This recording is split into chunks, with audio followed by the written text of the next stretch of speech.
How many of you have had the privilege of buying a new home? Raise your hands, okay? What's one of the first things you do when you get a new house? Besides open the door, right? Oh, John knew.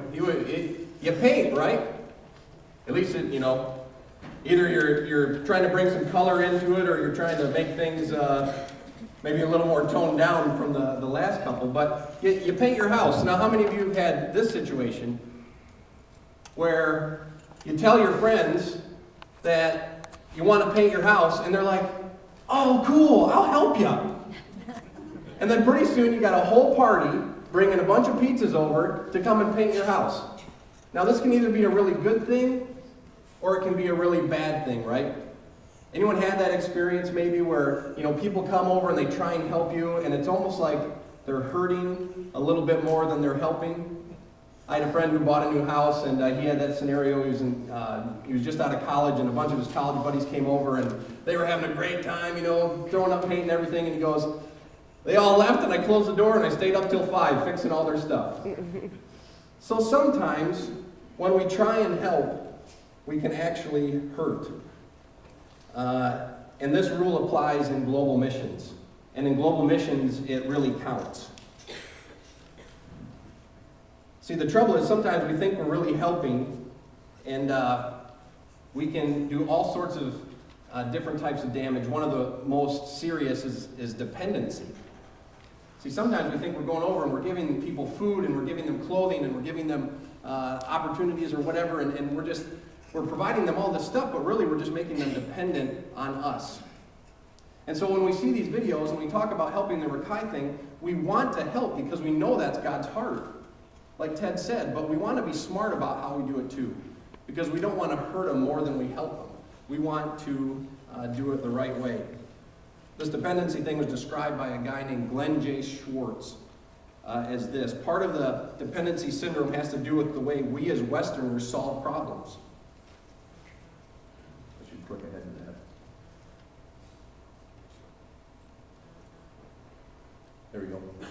Part of the dependency syndrome has to do with the way we as Westerners solve problems. We solve problems with money.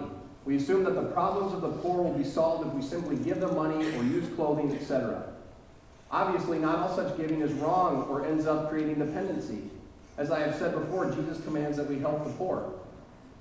The problem is that we as Westerners are often unable to separate the joy we get from giving from the unhealthy dependency that can result on the receiving end.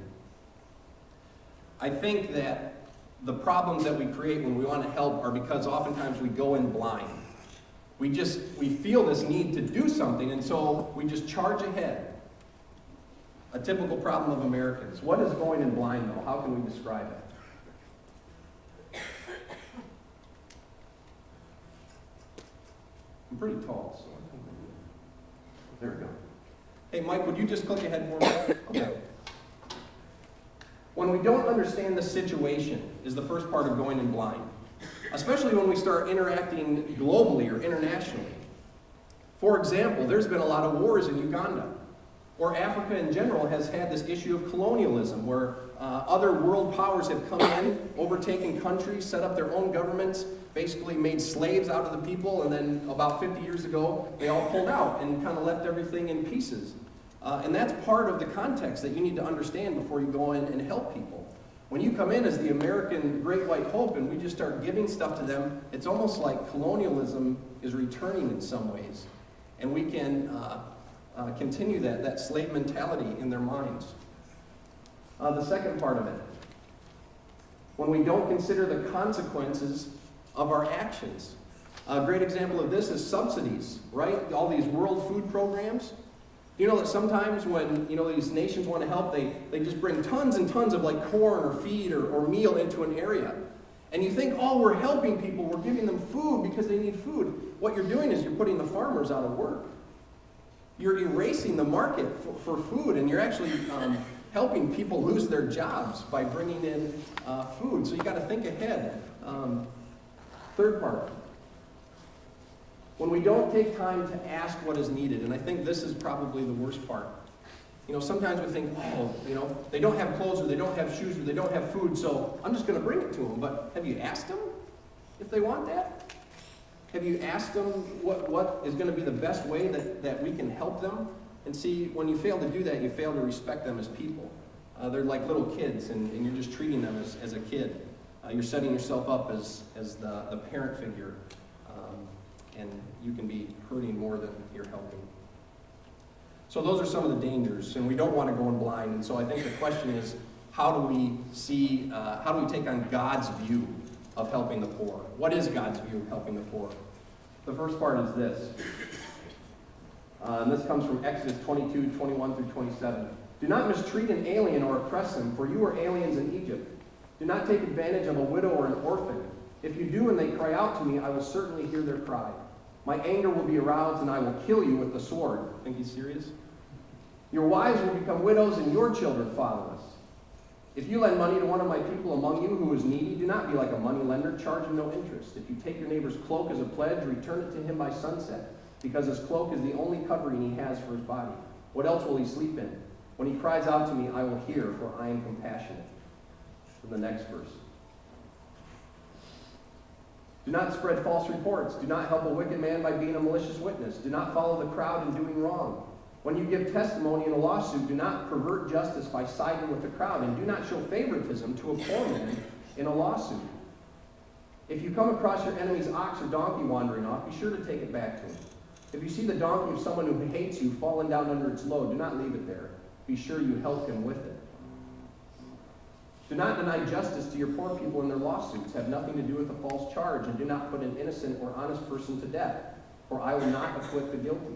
Do not accept a bribe, for a bribe blinds those who see and twist the words of the righteous. Do not oppress an alien. You yourselves know how it feels to be alien, because you were aliens in Egypt. And then one more in Leviticus.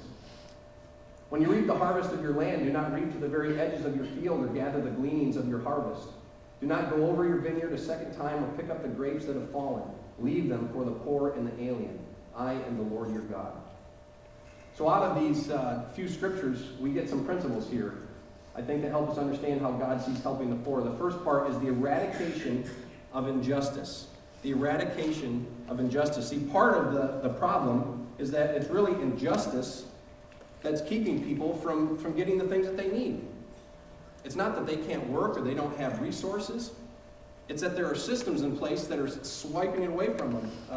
Proverbs 13:23 says this, a poor man's field may produce abundant food, but injustice sweeps it away. So one of the things that we can do to help is to go in and find elements of injustice and help support the removal of those things. If we're somehow behaving as Americans maybe, globally, and we're doing things to keep people poor, maybe by our consumerism, then we should take a look at that. So the first step in helping the poor is the eradication of injustice. Don't take someone's cloak if that's all they have. Don't charge interest on people who need money to get back on their feet. Things like that. God says, remove injustice. The second part we see is this. The preservation of dignity. In this, I go back to the Leviticus passage. In Leviticus, God was saying, don't glean to the very edges of your field. Don't grab every last grape off the vine. Leave some for the poor people. Now, he didn't say, gather them up in packages and bushel them and then deliver them to the poor. It gave them an opportunity to go and harvest for themselves some food. Now, they didn't own the vineyard. There would be no other way for them to get the food if you didn't help them, but you involved them in the process. You let them take part and you preserve their dignity. Asking them what they need is preserving their dignity. Because the idea here really is to elevate someone, to give them hope, to give them a future, give them an opportunity to take advantage of the potential that God has given them.